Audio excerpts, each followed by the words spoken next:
Oh gosh. I knew there was one down there. All right, boys and girls, ladies and gentlemen, got a little secret to share with you guys. See this lure right here called the punch rig? I'm gonna catch a fish on it, right there. How do I know? I just got a feeling. There we go, I knew it, I knew it. Oh, and that looks like a nice one too. Bring it in, bring it in. Oh my goodness, I've got like 18 pounds of weeds with him. Oh, how's it going, everybody, and welcome back to TRF, as I called it. Right there, folks.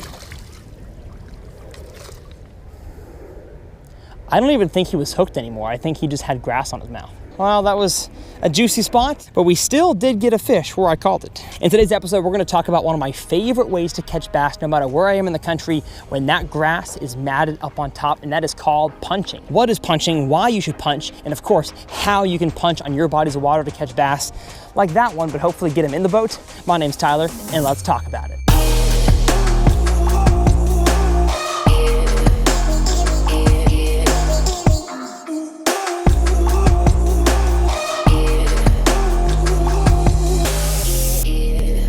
Well, what's going on, everybody, and welcome back to Tyler's Reel Fishing. My goal on this channel is to help you guys become better bass anglers no matter where you live in the country with every single video that I make. And so if that sounds like you, somebody who wants to advance their bass fishing knowledge and skills, hit that subscribe button. Now, we're going to talk about in today's video one of my favorite fishing techniques ever. In my experience, one of the most fun bites out there, and that is the punch bite. Now, I believe 2 years ago or so, maybe a year and a half ago, I made what in my opinion is a really good punching instructional. This is going to be another punching instructional, but I'm sure there's things that I missed in today's instructional that I covered in that one, and I'm sure there's things that I covered in this video that I missed in that one. And so if you want a really good, complete 2-video series on punching in 2 different areas of the country, South Florida and Central Minnesota, make sure you guys check out the video linked below. That was my first video on punching that I made with some big old Florida bass. Now, I just want to talk about, real short and sweet, what punching is, why you should do it, and of course the gear that you need to throw that, which will be linked down in the video description. So what is punching? I don't know who came up with the word punching, but it just means to get your lure through heavy matted top of the water vegetation in order to reach bass who make their homes underneath that vegetation, or underneath what we're going to call the rest of this video the canopy. Just like you're thinking about a canopy over a road. I'm gonna get a picture from Google that's in my head right now. That same canopy that y'all are seeing on the screen right now is what happens with matted vegetation underneath the water, is that bass can make their homes and dwell, live, feed, eat underneath that vegetation. And so the only way to get your lure in there where they can bite it is by this technique called punching. But why should you choose punching for the next technique that you should learn and or master? Well, two reasons. One, it's because it's stinking fun to get your lure in there, to get the bite, and then the adrenaline and strength it takes to get that fish out of there. Oh yeah, oh yeah. Oh, I see it, it's a big one. Incredibly awesome. And 2, because a lot of the times the fish see tons of lures out on the grass line and out into open water, but those fish that are underneath the grass, underneath what I'm gonna call the cheese behind me here, that happens when grass gets to the top of the water and forms such a thick canopy that algae and moss can start growing on the top of the water. The fish underneath that area do not see near as many lures, and we're gonna hop on the front deck here in a minute and show you guys exactly how to get your lure in there and get those fish out. Now beware, punching is not an easy technique to pick up, to learn, and definitely not to master. There are so many things, so many nuances to learn about different types of grass, how they mat up on the water, how much canopy is underneath. But the one thing that I really want to drill into y'all's heads is that the canopy matters. If you are punching in grass and you don't really feel like your lure is going through that top area and getting down to an open area underneath, there's probably not going to be any fish there. The grass has to grow from the bottom in a stocky form so that when the stalks reach the top, they all kind of lay over each other and form a flat canopy on the top that has an open area for those fish to live underneath. If the grass in your local body of water is not, for the most part, hydrilla or milfoil, that grass is not going to grow enough of a canopy on top to make an open area underneath. And so if you're punching and you feel like it's not going through, there's probably not a canopy. You're probably punching an actual like thick, big old clump of grass, and there's not gonna be a fish in there. There has to be space underneath. And so for that to be the case, there has to be enough water underneath. For me to punch, I want at least 2 foot of water. I've caught fish in less than that, but it's definitely not consistent. And I just feel like the majority of fish, punching wise, are going to be in 2 foot of water or deeper. Ideally, you have 4 to 6 foot of water. That's my favorite punching depth. And so as I look back on this cheese map behind me right here, just like you imagine on a regular body of water without this stuff, there is a contour line starting at 0 feet at the bank over there. And then as it starts to get deeper, the bank slopes off a little bit until it eventually gets too deep for that grass to reach the top and mat up on the top of the water. And so you have a good contour section here from 0 feet to about 8 feet right here where my boat is positioned on the edge of the grass. And at some point, as you work your way shallower and shallower, there's not going to be enough depth underneath that canopy to house fish. And so you're going to find an area, to me today it was about, halfway in.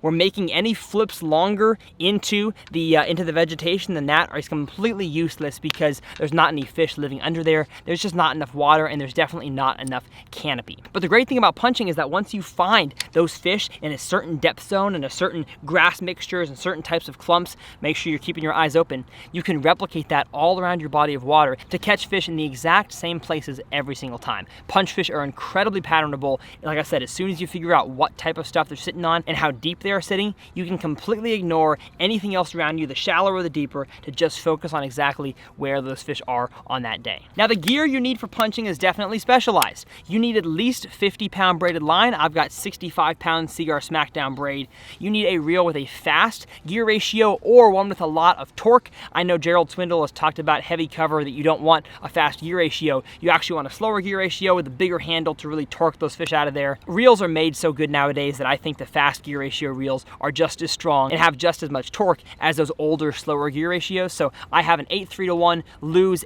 Pro SP, the brand new skipping and pitching reel. I love this thing. It's got a shallow spool, so when I set the hook on braid, the braid doesn't have enough distance vertical wise in the spool to dig in on itself. I love this thing for flipping, pitching, skipping. It is amazing. And of course, I will link a more budget-friendly punching reel down in the video description. And I have a super cheap rod. The great thing about punching is that you're not really trying to feel a bite like you're feeling a bite on a Ned rig or a drop shot to really make sure a fish is there. You're gonna know. Most of the time you flip in there and that fish is like donk. And so you don't have to have a very expensive rod. I've got the Lew's regular old speed stick. I think it's an $89 rod and a 7.6 heavy.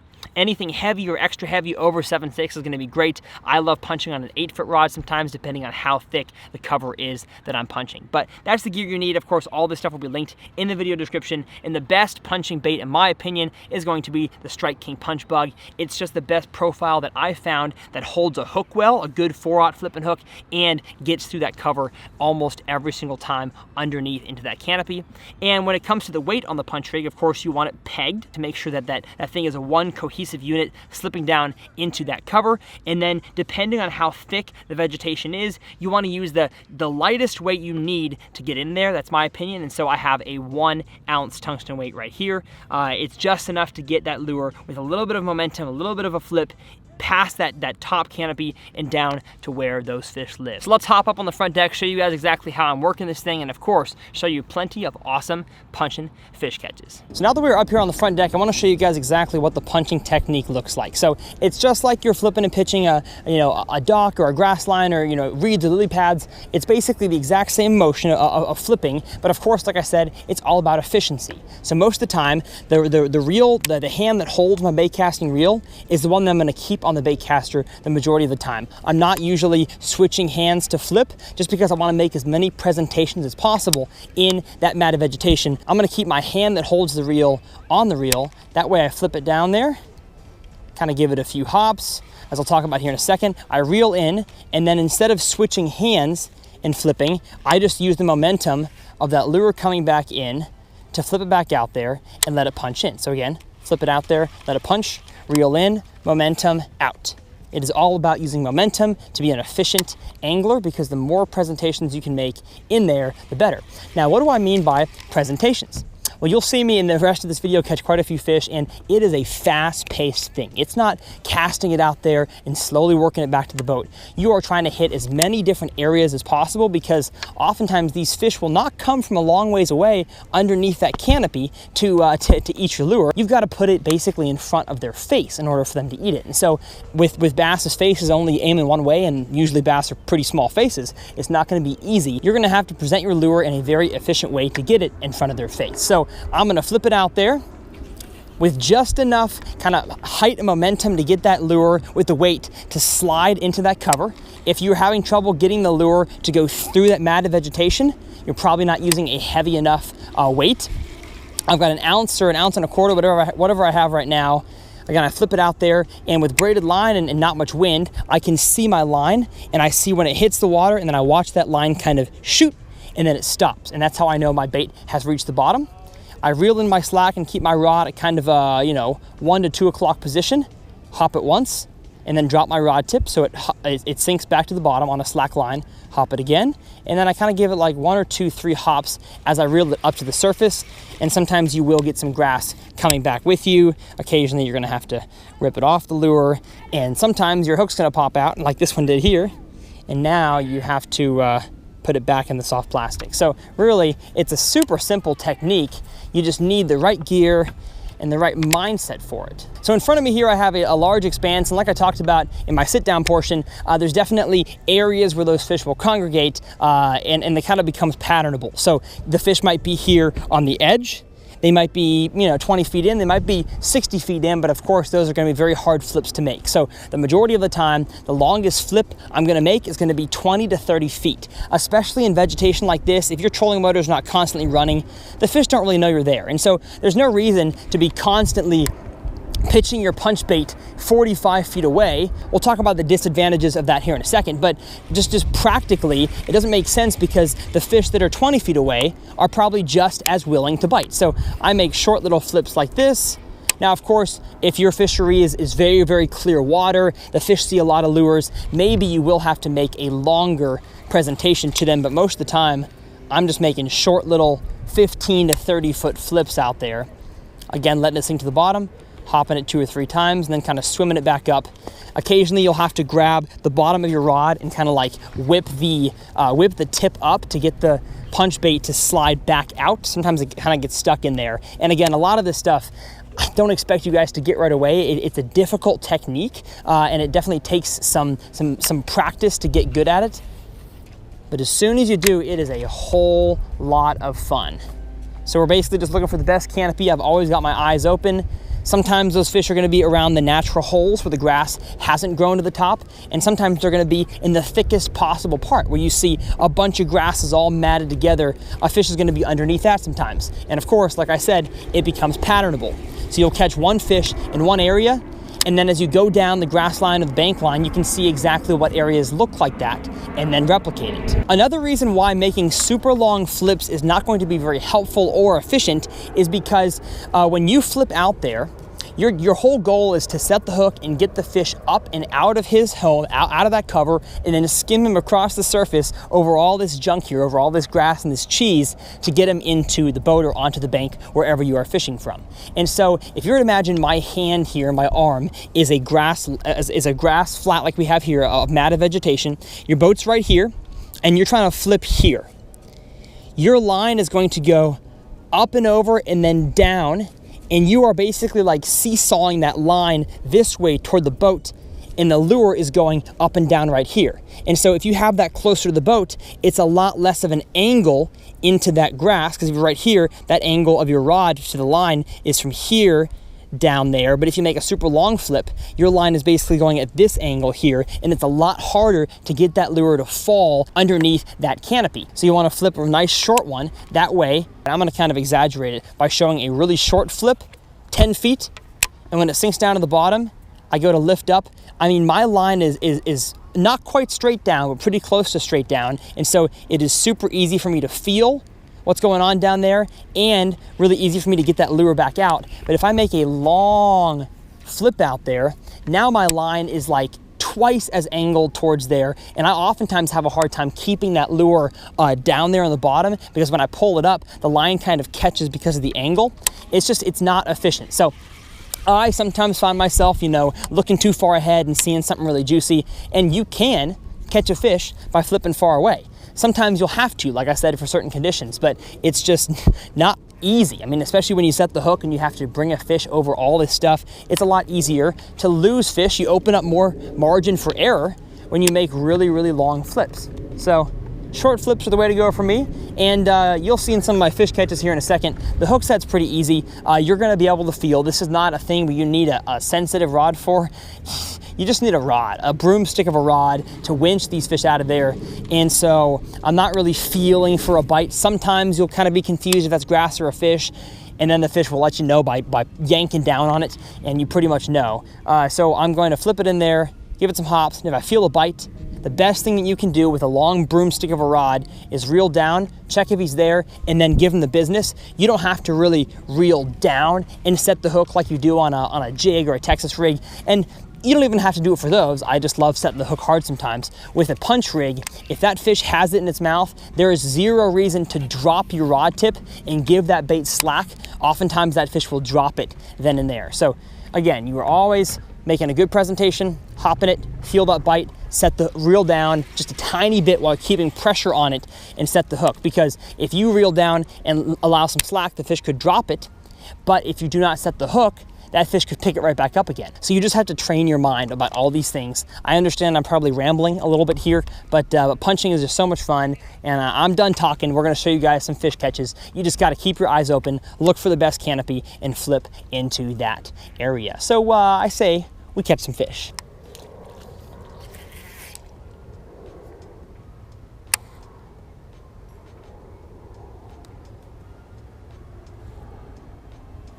Oh gosh, that was one. That was a fish.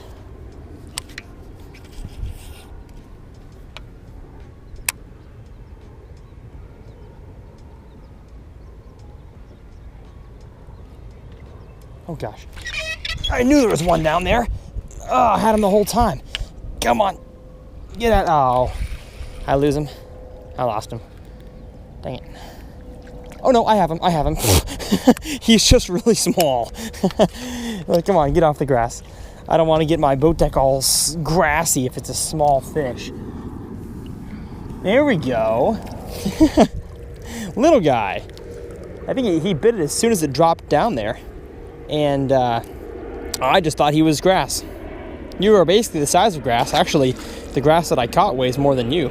Again, the conditions don't dictate what I'm doing. They dictate throwing a reaction bait or being offshore. I don't even know why they're underneath this milfoil, but they are. So not gonna complain though. With all this cheese, you think I'd be in Wisconsin? There's one. Yay. Yay. Bring it in here, buddy. Not a big one, a small one. Where are the big ones? I do not know, but the small ones are biting, so hey, that's fun. And when they bite, man, they bite. They leave zero things to doubt. But that one was like, bonk. That's a fish. Hello. Goodbye.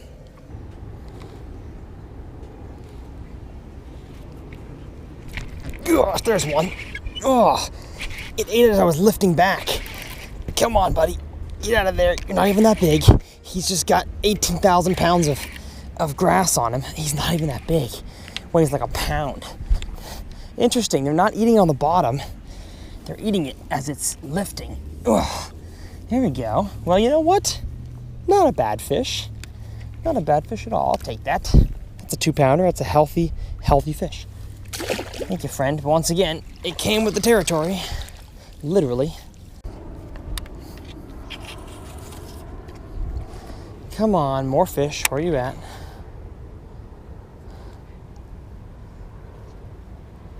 There's another one. Yep. Get out of there. Get out of there. We have found ourselves a scrape, boys and girls. We have found ourselves a scrape, and that right there is a good one. Oh man, we have found ourselves what's called a scrape, boys and girls. Let's go! We got some fans over there on the dock. that is how you want them to eat it right there. Absolutely beautiful. Roof of the mouth. You just have to winch them out of there, folks. You just got to get them out. Oh, and that's the beautiful northern strain we're looking for. Absolutely gorgeous. I got to get a selfie for the gram. Oh, 3.44, 3.5 pounder. Beautiful. I'll take those all stinking day, baby. I'll take those all stinking day. We are back, folks. We have found an area that has fish, otherwise known as a scrape. I don't know who thought of that word. I don't know how the heck it applies to fishing grass, but that's what they call it. You find a few fish in an area and you just bang, bang, bang, you scrape them up. Sometimes you'll catch 1 or 2 or 3 out of an area, and then you'll have to give them a break and come back, but oftentimes they're there for a reason. And that reason today, I think, is the best cover we found, deepest water with the best overhead cover here from this milfoil, and of course, tons of bluegill. So I know I talked about getting down underneath it every single time is an advantage if you can, and so you have to throw the weight that matches that. And I keep thinking that an ounce is going to be enough. I don't think it is. So I think I have 1.25 ounces, ounce and a half, but it's a black weight like I mentioned. I don't really think it matters. Black and green pumpkin down there are probably similar, especially because the sunlight hasn't really penetrated it. So I'm going to switch to a black weight that's heavier. There's one. There's one. Get out of there, buddy. Get out of there, buddy. Yes, sir. Yes, sir. That's a big one. That's a big one. That's a big one. That's a big one. Yes. Let's go. Haha. Another 3.5 pounder. Again, that one, I did just what I thought I was going to do. I felt it, did not reel down and yank on him. I just kind of gave him the business from a standstill. That right there is what we're talking about.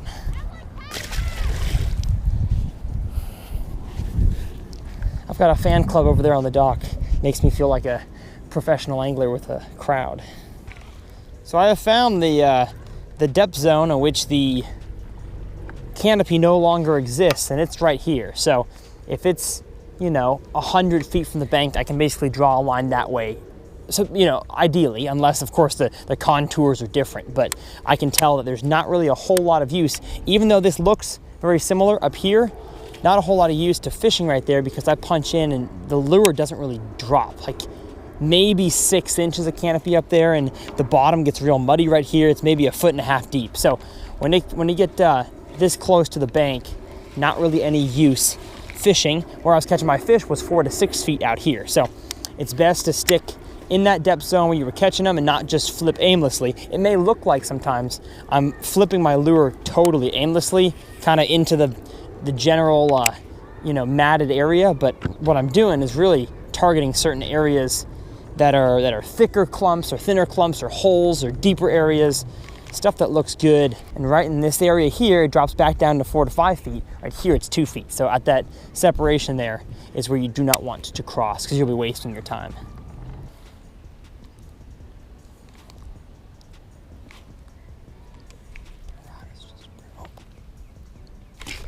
There's one. I knew it. And I got him stuck in a bunch of stuff, but he's still there. Come on. Come on. Bring it in here. Oh, gosh. This one did not absolutely hammer it. This one I had to feel a few times that was a fish. And luckily, he held on long enough for me to find out. Sometimes they don't do that. They'll let go as soon as they feel that pressure. But that fish held on. So thank you, fishy. Now, one thing I didn't really talk about in the instructional part of the video, I guess the whole thing's instructional, but the sit-down part is that when you punch, especially cheese, you're gonna have stuff like this happen right here. Hopefully you can see that on the screen. You're gonna have that cheese, that snot, that grass accumulate on the nose of your punch rig. And so you're gonna wanna be cleaning that off as much as possible, especially when the hook pokes out and you get grass on the hook, because the more grass you have on your lure, the harder it's gonna be for that thing to slide through all the grass. And so that's why sometimes you'll see me after a cast kind of jigging my punch rig up and down, is because I want to get a lot of that grass off, and a tiny bit like this amount right there on it, you're not going to have a whole lot of problems, but still try to get that off. That way it can fall through with the least resistance possible. Hope. I knew it. I knew there's one in there. Little guy. Perfect. Perfect, perfect. Thank you, friend. Now that came out of a very distinct mat. That was the thickest part of the whole thing. I can tell because there's cheese on top of the area and there's cheese nowhere else. So like I said earlier, that's where the thicker cover is. Got one fish out of there. Let's see if there's more.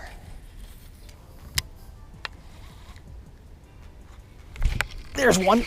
Hey, there we go. Got to keep the reel going and got him in. It seems like, oh, well, thank you, buddy. Small fish grouped together with small fish.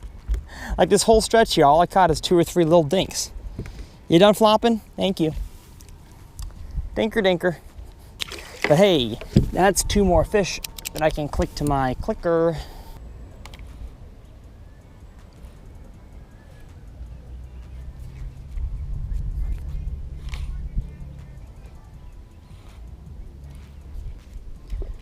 You cover as much as you can. Yo, gosh, there was one. And I know exactly where that one is because it made a big old hole. My bait is all kinds of messed up, but it's good enough for 1 punch. That's all I got. And then I gotta switch it. Boom, right there.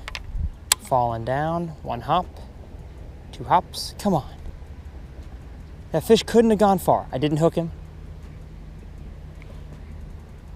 Man. Last cast. Make it a little farther one. Come on, give me one, please. It's been a little bit slow. Bite was like quick, and then every pass I've taken since I get less and less bites. But hopefully y'all enjoyed. Like I said, I think I made a lot better punching video last year than the one that I made this year, but of course recency is everything. And so if y'all enjoyed this video, hit that subscribe button. Like I said, my goal is to teach you guys how to become better bass anglers, and I hope I did that today. My name's Tyler. And trust me, you'll be seeing a lot more content right here on TRF. See you next time.